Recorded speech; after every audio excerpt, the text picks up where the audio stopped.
Semangat pagi teman-teman. Pada video kali ini saya akan membahas 3 investasi yang bisa membuat kita menjadi kaya, yang mampu menarik rezeki sehingga rezeki kita semakin bertambah, dan bertambah. Apa saja ketiga investasi tersebut? Simak video ini.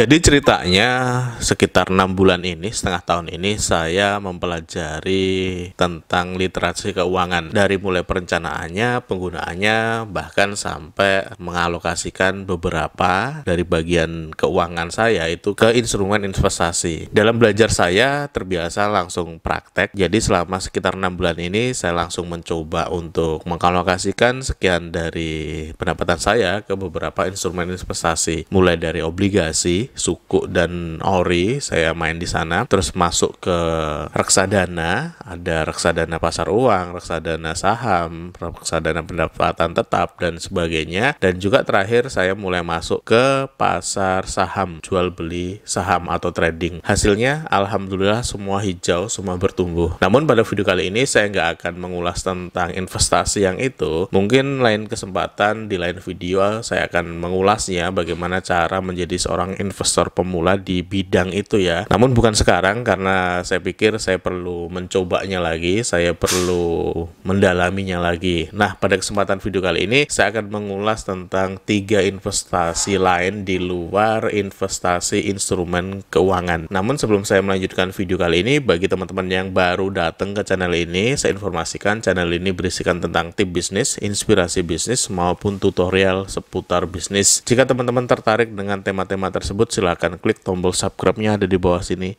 Nyalakan juga tombol loncengnya agar teman-teman mendapatkan update terbaru dari channel ini. So, 3 investasi apa sih yang bisa membuat kita menjadi kaya, membuat kita bisa menarik rezeki sehingga bertambah dan bertambah? 3 investasi ini saya kerjakan selama ini. 3 investasi ini memang sangat dekat dengan kita dan bisa kita kerjakan setiap harinya. Yang pertama adalah investasi kebaikan. Ya, investasi kebaikan itu bisa membuat kita kaya. Maksudnya gimana mas, investasi kebaikan kok bisa membuat kita menjadi kaya? Jadi seperti ini teman-teman, ketika teman-teman itu menggulirkan kebaikan kepada orang lain, maka kebaikan itu akan tertularkan juga ke lingkungan orang yang telah teman-teman berikan kebaikan tadi. Dan itu secara tidak langsung itu memberikan feedback kebaikan juga kepada kita. Contohnya, misalnya teman-teman itu memberikan sebuah ilmu seperti yang saya sampaikan di video-video saya di YouTube ini, maka secara tidak langsung ilmu tersebut akan teman-teman praktekkan. Dan ketika teman-teman berhasil mempraktekannya, teman-teman dengan senang hati itu bisa meng-share atau membagikan ilmu tersebut kepada lingkungan teman-teman. Itu satu kebaikan yang pertama. Jadi ilmunya itu bertumbuh, ilmunya itu mengalir terus. Terus buat saya sendiri kebaikannya apa? Buat saya sendiri ketika saya memberikan pembelajaran, maka secara tidak langsung saya itu butuh belajar lagi. Jadi apa yang saya sampaikan, ilmu yang saya sampaikan itu nggak akan habis. Justru saya akan menambah ilmu-ilmu baru karena saya terus belajar pada akhirnya. Kalau ada pertanyaan saya nggak bisa jawab, saya akan belajar lagi. Kalau ada materi yang belum saya kuasai, saya akan belajar lagi. Jadi kayak semacam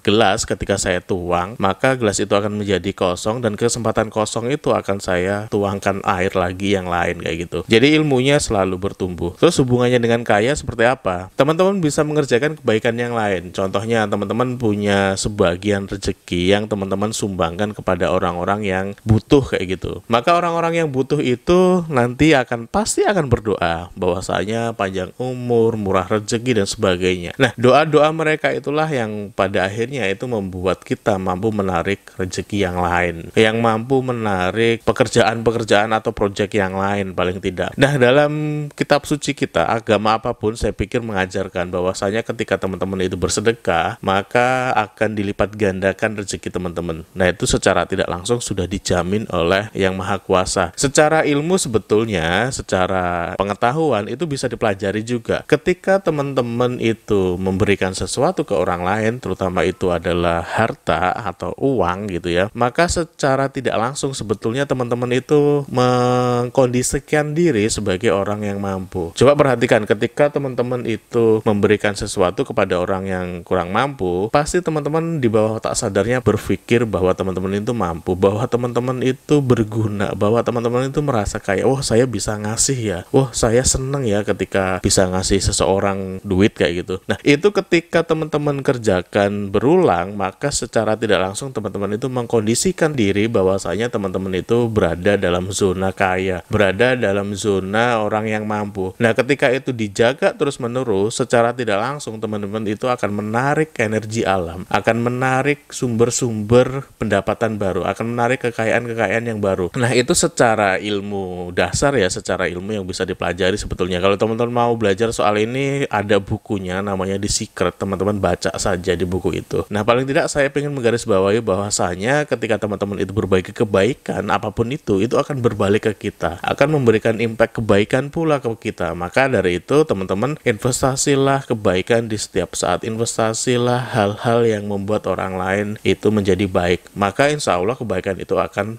balik ke teman-teman. Jika teman-teman ingin mendapatkan kebaikan dalam rezeki, maka berbuat baiklah dalam hal rezeki juga. Ngasih orang, ngasih makan orang, sedekah, ataupun apapun. Teman-teman bisa mengerjakan hal-hal kebaikan yang lain. Investasi kedua yang bisa bikin kaya kita adalah investasi belajar. Ya ini nggak ada ininya, nggak ada matinya. Investasi belajar bagi siapapun yang selalu belajar tentang hal apapun, itu akan mendapatkan feedback juga ke dirinya, akan mendapatkan hal-hal baru, akan mendapatkan peluang-peluang baru. Saya dulu yang namanya digital marketing nggak tahu, nggak bisa. Saya belajar otodidak. Ketika saya belajar di sana, rupanya digital marketing sekarang menjadi salah satu instrumen bagaimana saya bisa mendapatkan income. Saya juga dulu kalau suruh ngomong di depan umum itu nggak bisa, minder, malu kayak gitu. Cuma saya belajar untuk ngomong di depan umum, pada akhirnya itu memberikan peluang kepada saya untuk menjadi seorang trainer, untuk menjadi seorang pembicara di depan umum, dan itu menarik rezeki, dan itu ada rezekinya kayak gitu di situ. Terus saya pun selalu belajar dan belajar lagi. Bahkan saya sendiri mengalokasikan sekian rupiah setiap bulannya itu hanya untuk belajar hal-hal baru yang memang sedang pengen saya kuasai. Tentang saham saya belajar beli pelatihan. Tentang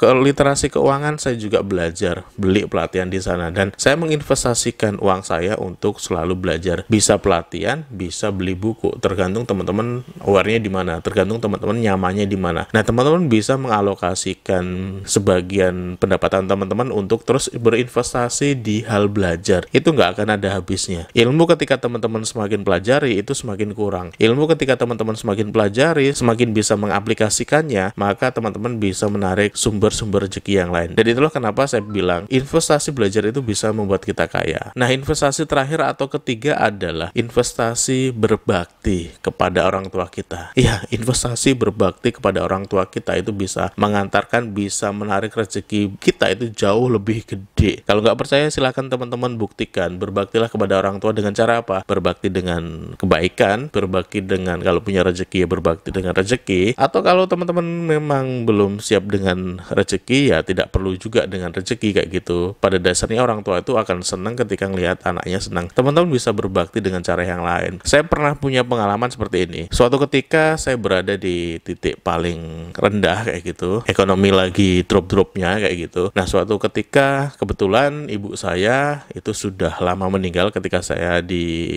kelas 2 SMA di Jogja. Maka orang tua terdekat saya itu ada simbah, yaitu di Jawa Timur. Nah, suatu ketika saya mengalami kebuntuan, dalam sekian waktu nggak menemukan solusi, maka ya sudah, cara terbaik bagi saya untuk bisa mengatasi masalah itu ya saya harus pulang kepada orang tua saya. Dan yang paling dekat adalah simbah saya. Nah, saya pulang ke Jawa Timur sana, langsung di depan pintu saya cium kaki beliau. Nah, seketika itu saya minta maaf, saya nangis, saya cium kaki beliau. Nah, seketika itu, setelah itu rezeki saya itu semacam kayak dibuka kerannya. Jadi sumbatan-sumbatan di rezeki kita itu semacam dibersihkan, dan itu akhirnya bisa ngalir kencang. Nah, saya secara pribadi mempraktekkan itu sampai sekarang kayak gitu. Berbaktinya bisa berbagai macam hal kalau saat ini. Nah, teman-teman bisa mempraktekkan praktekkan. Kalau memang teman-teman bisa berbagi secara fisik, secara finansial, silahkan. Tapi kalaupun tidak juga teman-teman bisa berbakti dengan cara yang lain. Minta maaf itu hal yang baik. Cium kakinya itu jauh lebih powerful. Saya sendiri sudah mempraktekkan hal itu. Teman-teman kalau mau praktek silahkan. Saya bisa katakan rezeki teman-teman akan dibuka lebih kencang lagi. Nah, logikanya kenapa kita berbakti ke orang tua itu bisa memperlancar rezeki kita? Secara tidak langsung teman-teman, orang tua itu selalu berdoa baik kepada kita. Kalau kita memberikan sesuatu kebaikan kepada orang tua, maka orang tua itu akan senang. Ketika orang tua itu senang,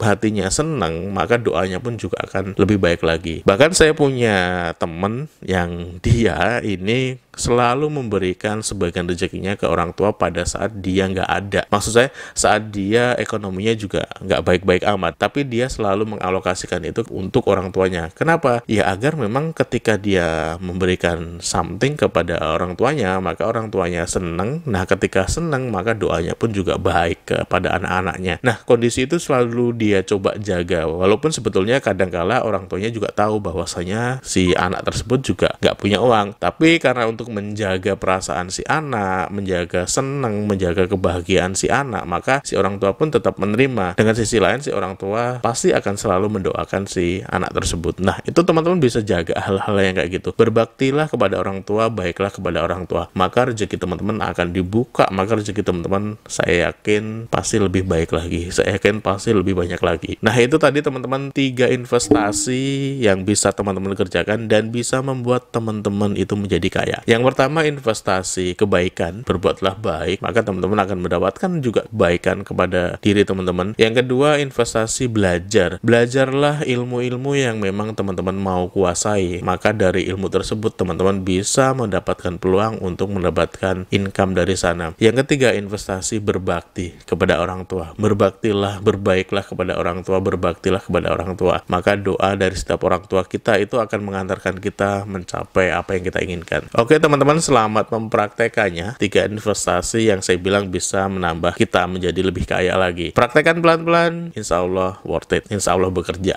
Itu saja yang bisa saya sampaikan di video kali ini. Jika teman-teman merasa video ini bermanfaat, silahkan tinggalkan komentar di kolom bawah sini. Terus bagi yang belum subscribe, klik dulu tombol subscribe-nya ada di bawah sini juga. Nyalakan juga tombol loncengnya agar teman-teman mendapatkan update video terbaru dari channel ini. Saya Imam Syafi'i, kita jumpa lagi di video-video berikutnya.